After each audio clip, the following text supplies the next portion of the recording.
Hello friends, मैं शैलजा। स्वागत है आपका मेरे चैनल पर। क्या आपने कभी सोचा है कि एक अधूरी लव स्टोरी मर्डर मिस्ट्री में कैसे बदल जाती है? तो आज मैं लेकर आई हूँ चेतन भगत की एक ऐसी कहानी जो आपके दिल और दिमाग दोनों को झकझोर देगी। The girl in room 105। एक कमरा, एक लड़की और एक राज। जानने के लिए इस कहानी को मेरे साथ सुनिए, लाइक कीजिए, सब्सक्राइब कीजिए और इस दिलचस्प सफर का हिस्सा बन जाइए। चलिए कहानी की दुनिया में कदम रखते हैं। Indigo flight 6EE 766 HYD DEL। कृपया अपनी सीट बेल्ट बांधें। हम अशांति के दौर से गुजर रहे हैं, फ्लाइट अटेंडेंट ने घोषणा की। मैंने आंखें बंद कर ली। मैं बेल्ट को खोजने के लिए लड़खड़ा गया। मैं नहीं कर सका। अपनी सीट बेल्ट बांधे सर, फ्लाइट अटेंडेंट ने व्यक्तिगत रूप से मुझे याद दिलाया। उसने मुझे देखा ऐसे जैसे मैं उन गूंगे यात्रियों में से एक था जो सरल निर्देशों का पालन नहीं कर सकते। क्षमा करें, मैंने कहा। वैसे भी मेरी बेल्ट का दूसरा छोर है कहाँ? नींद की कमी से मेरे सिर में दर्द हुआ। मैंने हैदराबाद में एक शिक्षा सम्मेलन में पूरा दिन बिताया था और दिल्ली वापस आने वाली आखिरी आधी रात की उड़ान पर था। धिक्कार है।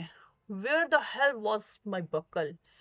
आप अपनी बेल्ट पर बैठे हैं, मेरे बगल वाले व्यक्ति ने कहा। ओह, मैं बेवकूफ, मैंने कहा। आखिरकार मैंने बेल्ट बंद कर ली। मैंने आंखें मेरी आंखें अभी भी खुलने से इनकार कर रही थी। कठिन उड़ान है ना? उन्होंने कहा। मुझे इसके बारे में बताओ, मैंने कहा। मुझे एक कॉफी चाहिए। इस समय कोई सेवा नहीं, अशांति के कारण, उन्होंने कहा। किसी इवेंट के लिए जा रहे हैं?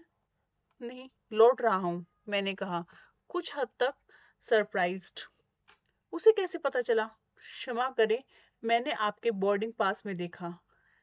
चेतन भगत, लेखक, है ना? अभी तो एक जॉम्बी। वह हंसा। हाय, मैं केशव राज पुरोहित हूँ।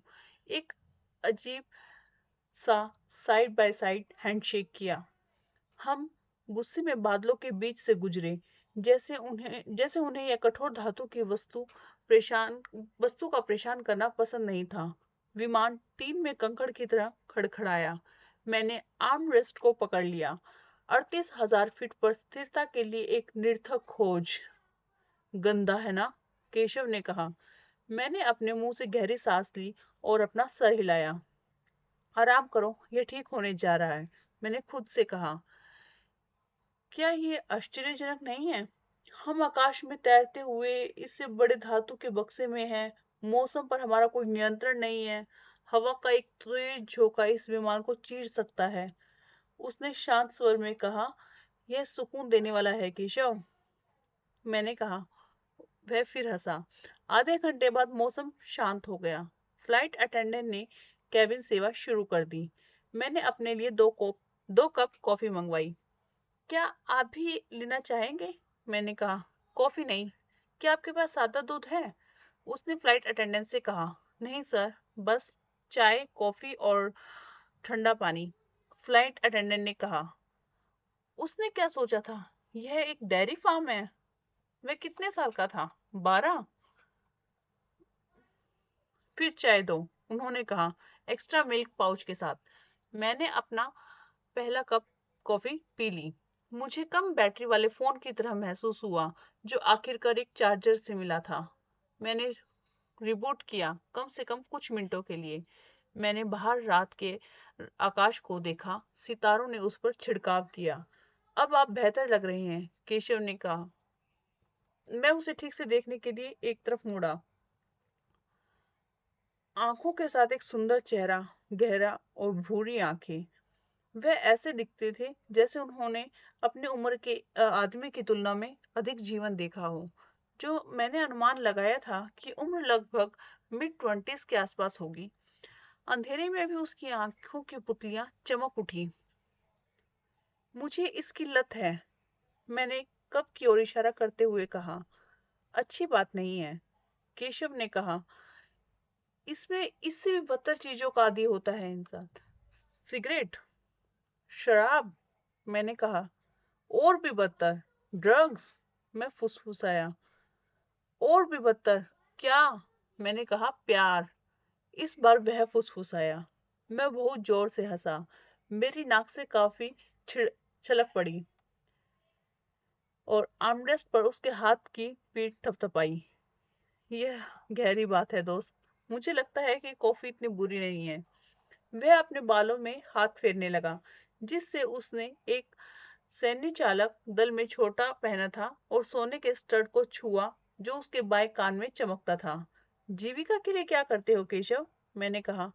मैं सिखाता हूँ। ओह, अच्छा, आप क्या करते हैं? मैं तुम्हारे कॉलेज से हूँ। सच में? आईआईटी दिल्ली 2013 की कक्षा। आपने मुझे याद दिलाया कि मैं कितना पुराना हूँ, मैंने कहा। हम दोनों हंस पड़े। वास्तव में मेरे पास आपके लिए कहानी हो सकती है, उन्होंने कहा। ओह नहीं, फिर से नहीं, मैंने कहा, और फिर इतना रूड होने के लिए मानसिक रूप से खुद को लात मारी। थकावट ने मुझे अपनी शिष्टाचार को भुला दिया था। मैं माफी चाहता हूँ, मेरा मतलब कठोर होना नहीं था, मैंने कहा। यह ठीक है, उसने कहा, और अपने हाथों को एक साथ रगड़ दिया। मुझे गलत लगा कि आप इसे सुनना चाहोगे। मुझे यकीन है कि लोग हर समय आपके पास आते हैं। कभी कभी वो आते हैं, लेकिन मुझे अप्रिय होने की जरूरत नहीं थी। क्षमा करो। यह ठीक है, उन्होंने कहा। वह सामने वाली सीट पर घुटता रहा। मैं थक गया हूँ, मन करता है मैं आराम करूं, मैंने कहा। उसने कोई जवाब नहीं दिया। मैंने अपनी आंखें बंद कर ली। मैं सोना चाहता था, लेकिन सो नहीं सका। कैफीन और रूड बिहेव की वजह से मैं सो नहीं सका। 20 मिनट बाद मैंने अपनी आंखें खोली। केशव अभी भी सामने वाली सीट को घूर रहा था। शायद मैं आपकी कहानी संक्षेप में सुन सकता हूँ, मैंने कहा। अपने आप को बाध्य महसूस मत करो, उन्होंने कहा। अभी भी सामने देख रहा है। बेशक, मैं बाध्य महसूस करता हूँ दोस्त, खासकर यदि आप रूठ जाते हो और आंखों से संपर्क नहीं करते हैं। सुनो, मैंने कहा, एक बात है। आपने कहा कि प्यार की लत है, तो यह शायद एक प्यार की कहानी है। मैं प्रेम कहानियों से थक गया हूँ। सच में एक और चेतन भगत प्रेम कहानी? मैं कुछ और लिखना चाहता हूँ, सिर्फ दो लोगों के दूर जाने के बारे में नहीं। वैसे भी इन दिनों ऐसा कौन करता है? आजकल लोग प्यार में नहीं पड़ते, वो बाएं और दाएं स्वाइप करते हैं। यह कोई प्रेम कहानी नहीं है, उसने मेरे बड़बोलेपन के बीच में ही टोकते हुए कहा। सच में? एक आईब्रो ऊपर करते हुए मैंने कहा। और क्या? आप बात करते समय कृपया मुझे देख सकते हैं? वह मेरी ओर मुड़ा। यह एक एक्स लवर के बारे में है, लेकिन यह प्रेम कहानी नहीं है। X lover? तुम लोगों का ब्रेकअप हो गया? हाँ। मुझे गैस करने दो। उसका ब्रेकअप हो गया और तुम अभी भी उससे प्यार करते हो? वापस जाना चाहते? हाँ, उसने कहा। और तुमने किया? उसने अपना सिर हिलाया। मैं नहीं कर सका। क्यों? रहने दो, आपको मेरी बात सुनने की जरूरत नहीं है। मैं सिर्फ पूछ रहा हूँ। मैं थक गया हूँ, मन करता है अब आराम करूं, उसने कहा। वह अपनी सीट पर वापस झुक गया और पलकें झुका ली। वह वास्तव में सोने के लिए चला गया। धिक्कार है, आप कभी भी लेखक के साथ ऐसा नहीं कर सकते। आप उसे देर से उड़ाने नहीं लेते हैं और उसे कॉफी के साथ पंप करते हैं, एक कहानी बताना शुरू करते हैं और फिर एक क्लिफ हैंगर पर झपकी लेते हैं। मुझे उसे उसके कंधे से हिलाना पड़ा। क्या? उसने चौंकते हुए कहा। तुम्हारे और बीच हुआ क्या है? कौन? मैं और जारा? क्या यह उसका नाम जारा है? जारा? क्या? जारा लॉन, उन्होंने कहा। तो बताओ क्या हुआ? केशव हंसने लगा। क्या? मैंने आश्चर्य से कहा। इसके लिए मुझे आपको पूरी कहानी बतानी पड़ेगी चेतन। तो बताओ, शायद मैं भी लिखूंगा। आपको नहीं करना है। जैसे कि मैंने आपको बताया कि यह वास्तव में एक प्रेम कहानी नहीं है। आप हमेशा एक और प्यारा लड़का, प्यारी सी लड़की, रोमांस कहानियां लिख सकते हो, जैसे हाफ और क्वार्टर गर्लफ्रेंड टाइप्स। मैंने उसके व्यंजन को नजरअंदाज कर दिया। बस मुझे कहानी सुनाओ, मैं जानना चाहता हूँ कि आपके और जारा लोन के बीच क्या हुआ, मैंने कहा। तो ये था कहानी का प्रोलॉग, एक झलक उस रहस्य की जो आने वाला है। अब बिना देर किए चलिए शुरू करते हैं पहला चैप्टर।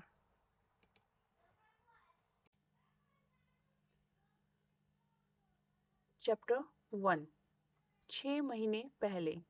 सौरभ ने मेरा विस्की का गिलास छीनते हुए कहा, रुको भाई रुको। मैंने कहा, मैंने शराब नहीं पी है। हम ड्राइंग रूम के कोने में थे, अस्थाई बार के पास। कोचिंग क्लास के बाकी शिक्षक अरोड़ा सर के इर्द गिर्द जमा हो गए थे। वे उनकी चापलूसी करने का कोई भी मौका नहीं छोड़ते थे। हम चंदन क्लासेस के मालिक और अपने बॉस चंदन अरोड़ा के मालवीय नगर स्थित घर पर आए थे। सौरभ ने कहा, तुमने मुझसे कसम खाई थी कि तुम 2 पैक से ज्यादा नहीं पियोगे। मैं उस पर मुस्कुराया। लेकिन क्या मैंने ड्रिंक्स की मात्रा का हिसाब रखा है?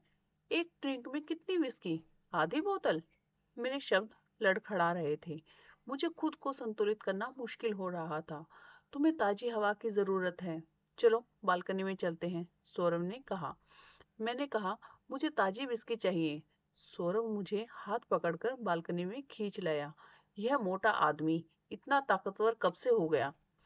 मैंने कांपते हुए कहा, यहाँ बहुत ठंड है।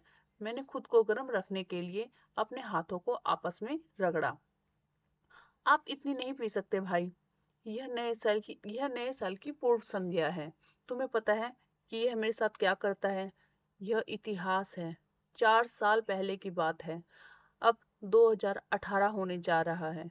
ऐसे लगता है जैसे 4 सेकंड पहले की बात हो। मैंने कहा। मैंने सिगरेट का पैकेट निकाला, जिसे सौरभ ने तुरंत उठाकर अपनी जेब में रख लिया। मैंने अपना फोन निकाला।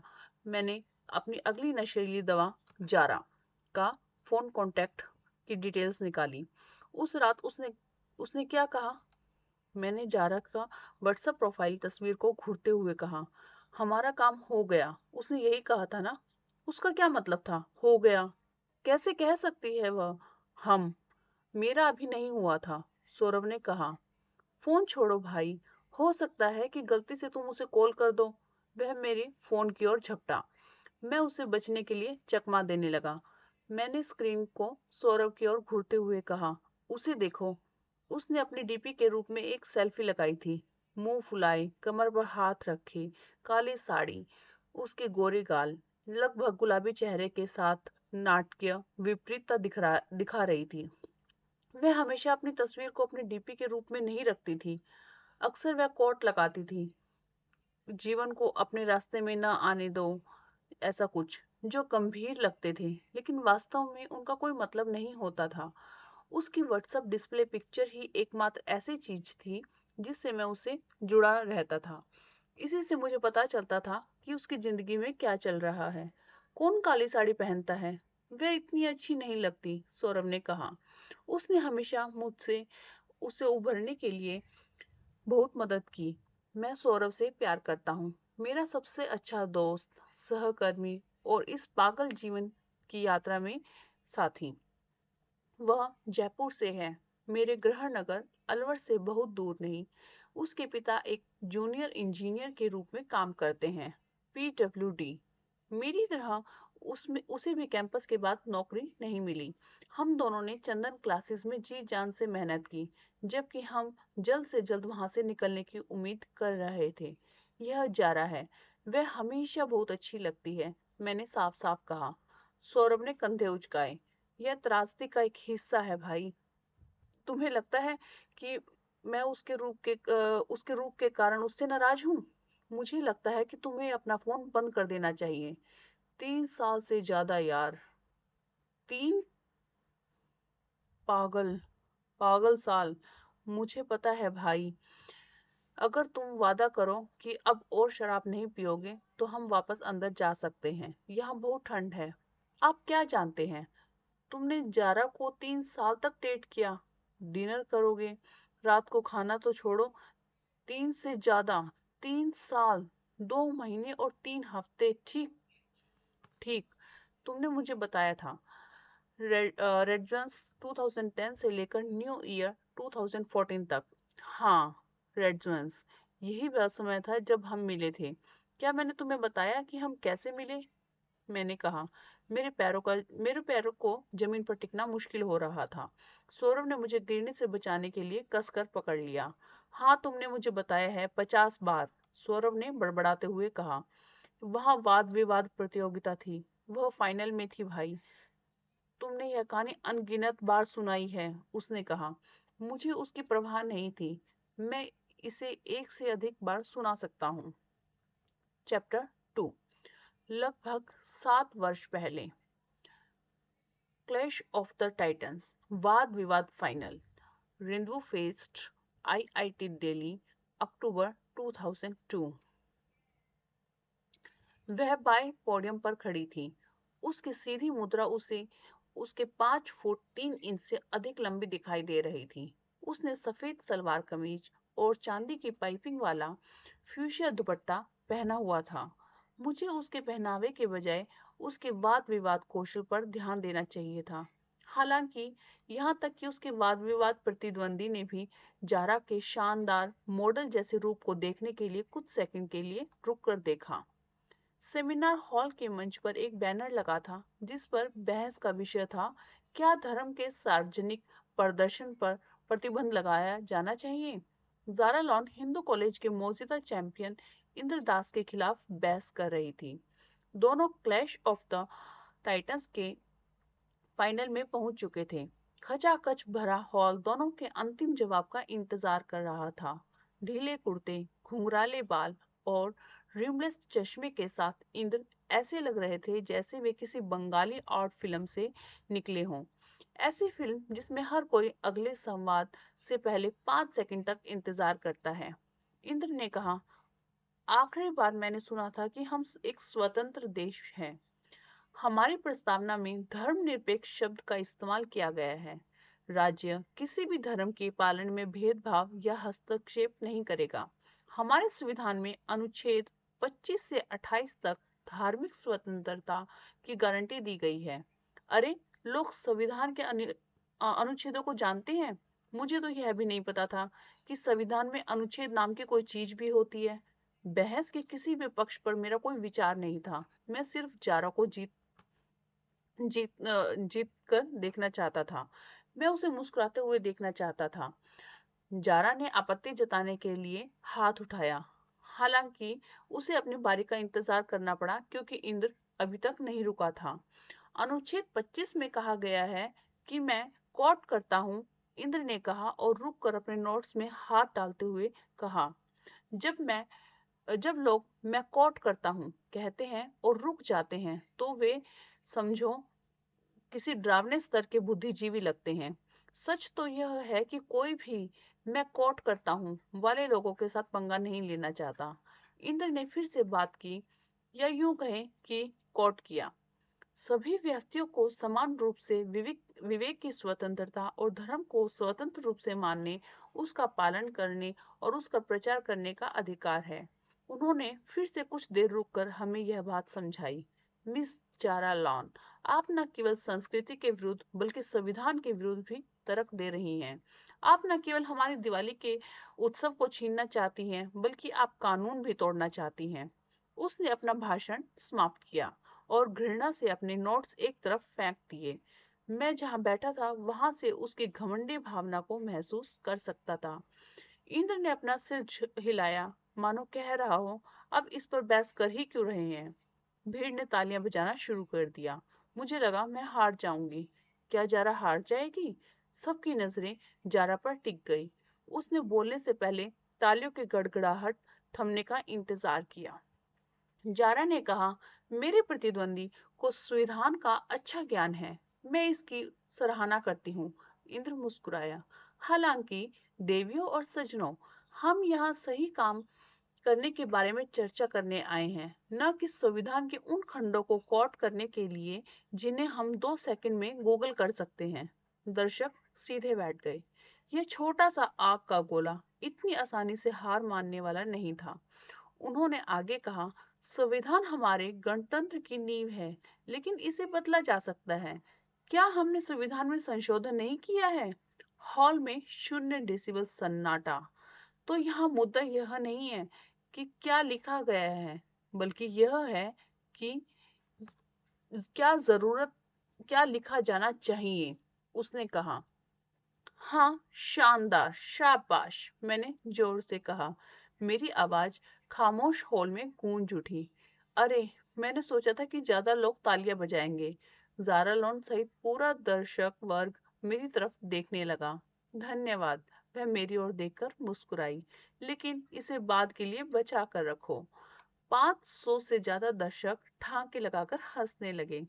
गंभीरता का माहौल थोड़ा ठंडा हुआ, जबकि मैं अकड़ गया था। मैं चाहता था कि बिजली कट जाए, पूरी तरह से अंधेरा हो जाए और पूरी तरह से अदृश्य हो जाए, ताकि मैं हॉल से भाग सकूं। जारा अपनी दलील पर वापस आ गई। मेरे मित्र ने अनुच्छेद 25 का केवल आंशिक रूप से हवाला दिया। अनुच्छेद 25 में यह तो कहा गया है कि सभी व्यक्तियों को अंतरात्मा की स्वतंत्रता और धर्म को स्वतंत्र रूप से मानने, उसका अभ्यास करने और उसका प्रचार करने का समान अधिकार है। लेकिन इसमें यह भी कहा गया है कि सार्वजनिक व्यवस्था, नैतिकता और स्वास्थ्य के अधीन। मेरी समानता और प्रतिद्वंदी को यह बात कैसे याद नहीं आई? तो अगर इसे दूसरों को परेशानी होती है, इंद्र ने जारा को बीच में रोकते हुए कहा, एक मुसलमान के तौर पर क्या आप दिन में 5 बार लाउड स्पीकर पर अंजाम देने पर रोक लगा देंगी? हाँ, मैं। दर्शकों के सामूहिक रूप से आह भरी। मंच पर एक मुस्लिम लड़की ने यह बात कही, जिस पर सभी का ध्यान गया। जारा ने बिना किसी परेशानी के आगे कहा, आप अभी भी दिन में 5 बार नमाज पढ़ सकते हैं। हो सकता है कि आपके फोन पर आपको याद दिलाने के लिए कोई ऐप हो। हेडफोन पर नमाज सुने, लेकिन उन्हें पूरे मोहल्ले पर ना थोपें। और मुझे अच्छा लगेगा अगर आप एक मुसलमान के तौर पर जैसी बात न कहें। मैं यहाँ एक मुसलमान के तौर पर नहीं हूँ। मैं यहाँ क्लैश ऑफ द टाइटंस वाद विवाद प्रतियोगिता की फाइनलिस्ट के तौर पर हूँ। तालियां बहुत जोरदार थी। कुछ मिनट बाद निर्णायक मंडल के एक संकाय सदस्य ने परिणाम घोषित करने के लिए मंच पर कदम रखा। आज की बहस बहुत बढ़िया रही। हालांकि धर्म के प्रदर्शन को प्रतिबंधित करने के लिए तर्क देना पूरी दुनिया में मुश्किल है। भारत की तो बात ही छोड़िए। मिस चारा, आपका पक्ष कठोर था और आपने तर्क और संयम के साथ इसका बचाव किया। इसलिए इस साल की विजेता मिस चारा लॉन है। इसके बाद खड़े होकर तालियां बजी। जारा ट्रॉफी लेने आई। मैंने पागलों की तरह तालियां बजाई। एक सहपाठी ने मुझे सीटी बजाने के लिए उकसाया। क्या मैंने आपको बताया कि आईआईटी दिल्ली में सबसे तेज सीटी मेरी थी? मैंने अपने दाहिने अंगूठे को अपनी तर्जनी उंगली पर ओ आकार में रखा और उसे अपने मुंह के पास ले गया। मेरी सीटी जो बहुत तेज थी और तीखी थी, किसी बहस से ज्यादा फुटबॉल स्टेडियम के लिए उपयुक्त थी। कई बुद्धिजीवी फिर से मेरी ओर मुड़े और आश्चर्य व्यक्त किया कि ऐसी घटिया इंसान को यहाँ आने ही क्यों दिया। मेरी सीटी ने जारा का ध्यान खींचा। उसने ट्रॉफी हाथ में लेकर मेरी तरफ देखा और मुस्कुराई। मैंने अपनी उंगलियां मुंह से बाहर निकाली। यार, आराम से। यह तुम्हारी गर्लफ्रेंड है क्या? मेरे बगल में बैठे एक आदमी ने कहा, नहीं, वह नहीं है, लेकिन वह होगी। मैं यह कहना चाहता था। आखिरकार ब्रह्मांड ने पहले ही वह तय कर दिया था। मैं हॉल से बाहर निकला और खाने पीने की दुकान की ओर चला गया। आपका हौसला अफजाई के लिए धन्यवाद। उसकी आवाज सुनकर मैं स्तब्ध रह गया। जारा, मैंने पलटते हुए कहा। हाँ, बढ़िया कॉलेज है। क्या तुम यहीं से हो? हाँ। आप क्या सोचते हैं? मैंने कहा। Delhi college of engineering. कुछ अंकों से आईआईटी से चूक गया। बहुत होशियार नहीं। तुमने उसे वहां पर ध्वस्त कर दिया। तुम निश्चित रूप से मुझसे ज्यादा समझदार हो। हम मुख्य सड़क पर चले गए, जो त्योहार के कारण खाने पीने की दुकानों से भरी हुई थी। जब तुम लोग चल रहे थे, जारा ने पूछा कि क्या तुम भूखे हो? तुम लोगों के साथ में खाना खाया, फोन नंबर फोन तुम लोगों ने साथ में खाना खाया, फोन नंबर का आदान प्रदान किया। सौरव ने मेरी कहानी को बीच में रोकते हुए कहा। क्या? तुम्हें यह सब कैसे पता? मैंने कहा। एक वेटर ने हमें बालकनी में देखा। वह ड्रिंक्स की ट्रे लेकर हमारे पास आया। सौरभ ने मुझे रोकने के प्रयासों के बावजूद मैंने विस्की का एक गिलास उठा लिया। अरे भाई प्लीज, तुमने सादा डोसा मंगवाया था, उसने परांठा मंगवाया। परांठा अच्छा नहीं था, तुमने उसे डोसा दे दिया। बाकी अब इतिहास है, चलो अंदर चलते हैं। मैं यहाँ बर्फ बनने जा रहा हूँ। उसने खुद को गले लगाया। मैंने विस्की का एक बड़ा घूंट लिया। यह आग के एक छोटे से गोले की तरह मेरे गले से नीचे उतर गया। मैंने कहा, पी लो, इससे तुम्हें ठंड कम लगेगी। नहीं, वास्तव में नहीं। शराब पीने से वास्तव में गर्मी खत्म हो जाती है। गर्मी बाहर निकलती है, जिससे आपकी त्वचा गर्म महसूस होती है। गोलू, सच में जेईई केमिस्ट्री बंद करो। यह नए साल की पूर्व संध्या है। मैंने कहा। मैंने गिलास उसके मुंह के पास ले गया। उसने एक बार मेरी तरफ देखा, फिर बड़ी अनिच्छा से एक घूंट लिया। अच्छा काम किया गोलू, मैंने कहा। तुम्हें डोसा के बारे में पता है? तुम हमारी अगली मुलाकात के बारे में जानते हो? पहली असली डेट के बारे में? प्लीज नहीं भाई, चलो दूसरे स्टाफ के साथ घूमते हैं। उन्हें पहले से ही लगता है कि हम असामाजिक हैं। उनकी खैर नहीं। हम वैसे भी इस नौकरी से नफरत है। मैंने कहा। आप हमसे कैसे उम्मीद करते हैं कि हम आपसे आपस में घुल मिल सके? चलो इनसे थोड़ी बातें करते हैं। 1 मिनट में मुझे बस एक कॉल करना है। मैंने अपना फोन निकाला। मैंने जारा का कांटेक्ट खोला। सौरभ ने उसकी तस्वीर देखी। नहीं भाई नहीं। उसने मेरा फोन उठाया। मैं उसके आगे भागा, जबकि वह अनाड़ीपन से और असफल रूप से मेरा पीछा कर रहा था। भाई मेरी कसम, तुम उसे नहीं फोन करोगे। नया साल है, मैं उसे शुभकामनाएं भी नहीं दे सकता। भाई नहीं, उसने कहा, और मैंने उसे चुप करा दिया। श्श, फोन बज रहा है, मैंने कहा। मैंने सौरभ को दूर रखने के लिए अपने बाएं हाथ का इस्तेमाल किया और अपने दाएं हाथ से फोन को कान पर रखा। 1 ring, 2 ring, 5 ring, 7 ring. Hello, मैंने कहा, और मुझे एक आवाज सुनाई दी। हेलो जारा, फोन मत काटना, ठीक है? तुमने जिस व्यक्ति को डायल किया है उससे संपर्क नहीं हो पा रहा है। कृपया बाद में फिर से कोशिश करें। यह एयरटेल की महिला थी। भावनाहीन बिच। काश उसे पता होता कि यह कॉल मेरे लिए कितनी इम्पोर्टेंट थी। नहीं मिल पाया? अच्छा, रहने दो, सौरभ ने कहा। मैंने फिर डायल किया। वही 7 रिंग, वही ठंडी एयरटेल वाली लेडी। बस करो भाई। वह उन सभी मिस्ड कॉल को देखेगी और पागल हो जाएगी। मुझे कोई परवाह नहीं है, मैंने कहा। एक बार जब आप दूसरे व्यक्ति को कई मिस्ड कॉल देने के अपमान का सामना कर चुके हैं तो इससे कोई फर्क नहीं पड़ता कि यह 2 है या 3 है या 7 है या 10 है। इसलिए मैंने उसे 10वीं बार फोन किया।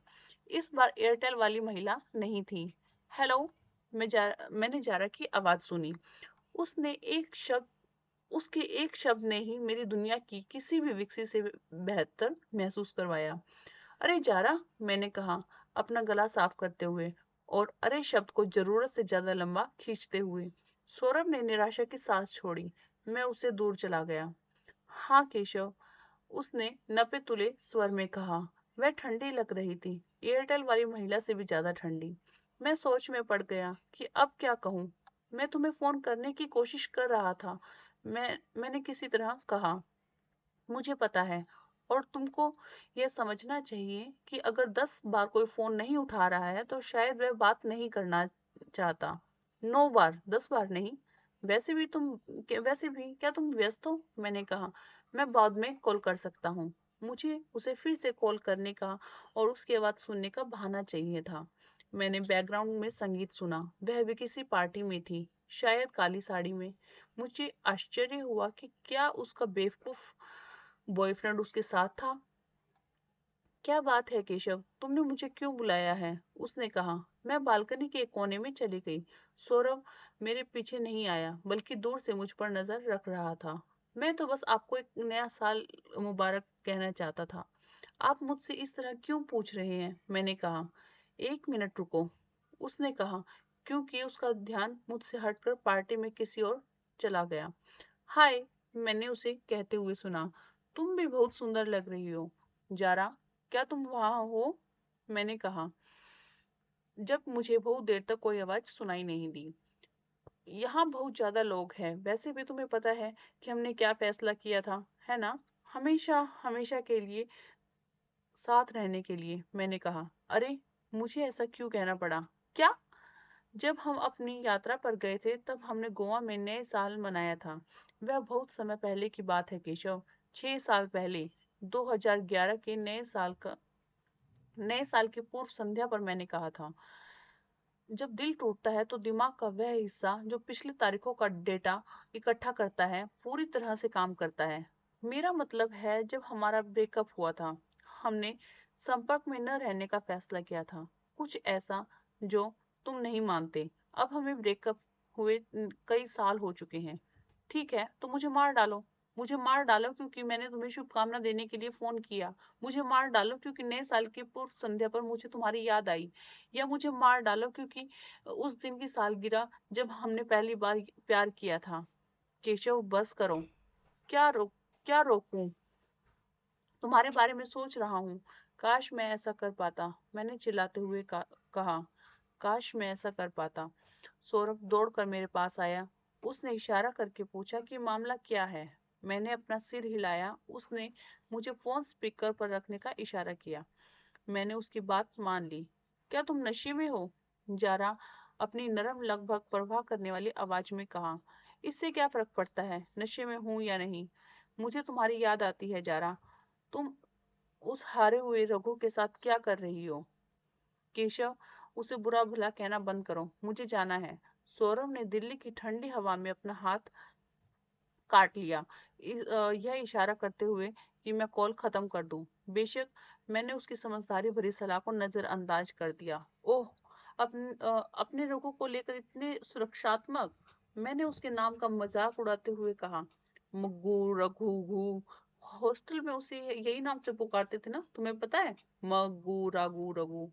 जारा जारा ने कहा, केशव, मुझे है लेने की जरूरत नहीं है। मैं फोन रखने जा रही हूँ। मुझे वापस वापस कॉल मत करना। उस बेवकूफ के लिए इतना भावुक? वह बेवकूफ जो अपनी बकवास.com कंपनी को किसी भी चीज से ज्यादा प्यार करता है, वह कभी भी तुमसे वैसा प्यार नहीं कर सकता जैसा मैं करता हूँ। वह बकवास.com कंपनी भारत की सबसे हॉट स्टार्टअप में से एक है और रघु ने इसे बनाया है। क्या तुम्हें इसका मूल्यांकन पता है? मैं तुम्हें क्यों बता रहा हूँ? जारा ने चिढ़कर कहा। तो इसलिए तुम उसके पास गए थे, उसके पैसों के लिए? मैंने कहा, मैं उसके पास इसलिए गई क्योंकि मैं उसका हिस्सा बनना चाहती थी। मुझे एक परिवार चाहिए था और तुम डर कर भाग रहे थे। मर्दानगी दिखाने के बजाय तुमने मेरे लोगों को गाली दी और तुम्हारे लोगों ने क्या किया? तुमने पहले भी यह कोशिश की। यह काम नहीं करेगा। तुम मुझे भड़का नहीं सकते। अब अलविदा। मुझे दोबारा कॉल मत करना वरना तुम्हें ब्लॉक करना पड़ेगा। मुझे ब्लॉक करो? क्या तुम मुझे ब्लॉक करने की धमकी दे रही हो? मुझे बीच में ही बोलना रोकना पड़ा क्योंकि उसने कॉल समाप्त कर दी थी। वैसे भी मुझे जाना है। मेरे फोन पर किसी मेरे फोन पर किसी से नहीं कहा। उसने फोन काट दिया। भाई, सौरभ ने कहा। ठीक है, उसने फोन काट दिया। ऐसा दिखावा क्यों करें कि उसने फोन नहीं काटा? मैंने सौरभ की तरफ देखा। मुझे उम्मीद थी कि मुझे थप्पड़ पड़ेगा। वह आगे आया और मुझे गले लगा लिया। विस्की, अस्वीकृति और गले लगाने का असर हुआ। मैं जोर जोर से रोने लगा। ब्लडी बिच, मुझे तुम्हें ब्लॉक करना पड़ेगा। मैं हर मिनट उसे प्यार करता हूँ और यही वह मुझसे कहती है। मैंने सिसकियों के बीच कहा। भाई, तुम्हें उस लड़की को छोड़ना होगा। बहुत समय हो गया है। सौरभ ने कहा। मैं उसे बहुत ऊब चुका हूँ। मैंने कहा, यह इस सदी का सबसे बड़ा झूठ था। अच्छा, अगर अब हम अंदर चलें? रुको, मुझे उसे एक बार और फोन करना है। मुझे उसे बताना है कि मैं उसे आगे निकल चुका हूँ। नहीं भाई, नहीं। सौरभ के कुछ कहने से पहले ही मैंने फिर से उसका नंबर डायल कर दिया। फोन बज उठा। मुझे लगा कि वह कॉल काट देगी, लेकिन उसने कॉल उठाया। दूसरी तरफ से एक पुरुष की आवाज आई। हाँ? अरे, यह सदी का प्रेमी रघु था। मैंने कहा, ओह, नया साल मुबारक हो। सुनो केशव, मैं विनम्रता से पेश आना चाहती हूँ, लेकिन मुझे तुमसे कहना है कि जारा को परेशान करना बंद करो। साला, वो कौन था? उसका पिता, उसका चौकीदार, और मैं सभ्य बनना चाहता हूँ। कौन ऐसी बातें करता है? आखिरकार इसका क्या मतलब है? मैंने कहा। मैं उसे परेशान नहीं कर रहा हूँ, मैंने कहा, बोलने में कोई हिचकिचाहट ना होने की कोशिश करते हुए। मुझे लगता है कि आप ऐसा करते हो, और आप ऐसा नियमित रूप से करते हो। मैं नहीं। मेरे सामने भी कई बार ऐसा हुआ है। तुम रुक जाओ। मैं आप मैं तुमसे निवेदन कर रहा हूँ, रघु ने संयमित और शांत स्वर में कहा। शायद उसने नए साल की पूर्व संध्या पर सिर्फ नारियल पानी ही पिया होगा। देखो भाई, मैंने कहा, यह सोचने की कोशिश करते हुए कि आगे क्या कहना है। विस्की के कारण मेरे लिए एक तार्किक सभ्य वाक्य बनना मुश्किल हो रहा था। मैं वास्तव में बस इतना कहना चाहता था, भाड़ में जाओ, जारा मेरी है। हालांकि नशे की हालत में भी मुझे पता था कि यह सबसे अच्छा विचार नहीं था। बस कॉल काट दो, मैंने जारा की आवाज सुनी। बिच 5 की शक्ति। बिच। हाँ केशव, रघु ने धैर्यपूर्वक कहा। देखो भाई, मैंने दोहराया, क्या मैं जारा से बात कर सकता हूँ? वह आपसे बात नहीं करना चाहती। तुम्हें कैसे पता? उसे फोन दो। उसने उसने अभी अभी मुझे बताया। अब क्या तुम हमें शांति से रहने दोगे? नया साल मुबारक, अलविदा। सुनो रघु, मैंने धीमी आवाज में कहा। क्या? सुनो रघु, मैं आऊंगा, और मैंने ऐसी बातें कही जो मैं यहाँ दोहराना नहीं चाहता। ज्यादातर इसलिए क्योंकि मुझे वे याद नहीं है। मुझे लगता है कि इसमें मैंने रघु की माँ, बहन और शायद दादी के साथ कुछ ऐसी बातें की जो जिक्र से बाहर हैं। मैंने ये सब साफ साफ हिंदी में कहा, ऐसे शब्दों का इस्तेमाल किया जिससे राजस्थान के ट्रक ड्राइवर भी शर्मा जाए। और मैं डंडा लूंगा, और मैंने कहा, और सौरभ ने मुझसे फोन ले लिया। उसने फोन काट दिया और मेरा फोन अपनी जेब में रख लिया। तुम ये क्या कर रहे हो? सौरभ ने मुझ पर चिल्लाते हुए कहा।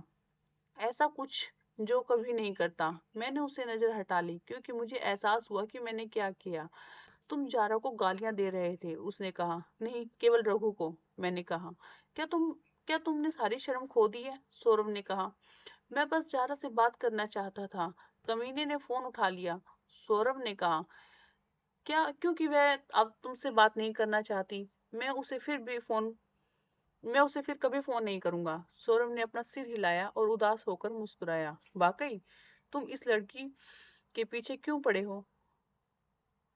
क्या मुझे मेरा फोन वापस मिल सकता है? मैंने धीरे से कहा। सौरभ ने अपनी जेब थपथपाई। मैं इसे रख रहा हूँ, और अगर तुम अभी अंदर नहीं आए तो मैं तुम्हारा फोन जमीन पर पटक दूंगा। हम वापस चंदन के ड्राइंग रूम में आ गए। चंदन क्लासेस में केमिस्ट्री के टीचर कमल सर हमारे पास आए। नया साल मुबारक हो जी। एक और नया साल, एक और जेई, छात्रों का एक और दौर, उन्होंने कहा और अपने ही मजाक पर हंस पड़े। मैंने अपना गिलास उसके गिलास से छुआ। तुम दोनों कहाँ थे? अरोड़ा जी पूछ रहे थे, उसने कहा। माफ करना, हमें थोड़ी हवा चाहिए थी, सौरभ ने कहा। और अब थोड़ी विस्की, मैंने आंख मारी।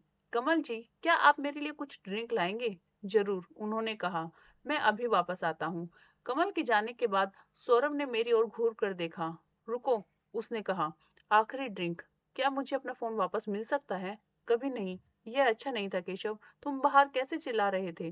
गोलू जी, जब तुम मुझे डांटते हो तो बहुत प्यारे लगते हो। तुम्हारा गोल चेहरा टमाटर जैसा लाल हो जाता है, मैंने कहा। उन्होंने कहा, इसे बंद करो। मैं उसकी ओर बढ़ा। नया साल मुबारक हो। एक और साल, एक और जेई, मैंने कहा और उसके पेट पर गुदगुदी की। मैंने कहा, बंद करो इसे। मैंने अपना फोन वापस लेने के लिए उसके पतलून के जेब में हाथ डाला। कभी नहीं, उसने हंसते हुए कहा, और मेरा हाथ दूर धकेलने की कोशिश की। तुम और भी मोटे हो गई हो गोलू, मैंने उसका पेट छूते हुए कहा। तुम्हें अपनी मिठाई बहुत पसंद है ना? सौरभ ने मेरा हाथ दूर धकेलते हुए कहा। जो चीज आपको कभी नहीं मिल सकती, उससे प्यार करना बेहतर है।